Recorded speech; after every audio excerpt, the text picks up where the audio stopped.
ঘুমাও তুমি ফজর করে কাজা, এমনও তো হতে পারে তোমার জোহরে জানাজা। আস্তে ঠিক না জোরে ঠিক? লক্ষ কোটি শ্রোতা চাই না, সেই যুবকগুলো দেখতে চায় যাদের অন্তরে ইমাম হাসান হুসাইনের শব্দরা খেলা করে।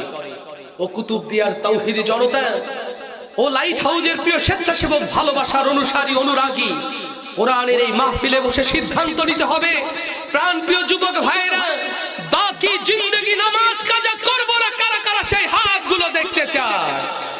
ইয়া রব, একটি হাত যদি কবুল হয়ে যায়, রুকুনুজ্জামানের এই গজল গাওয়া ইবাদত হয়ে যাবে। আল্লাহ, এই হাতগুলোকে তুমি কবুল করে নাও, কবুল করে নাও, কবুল করে নাও।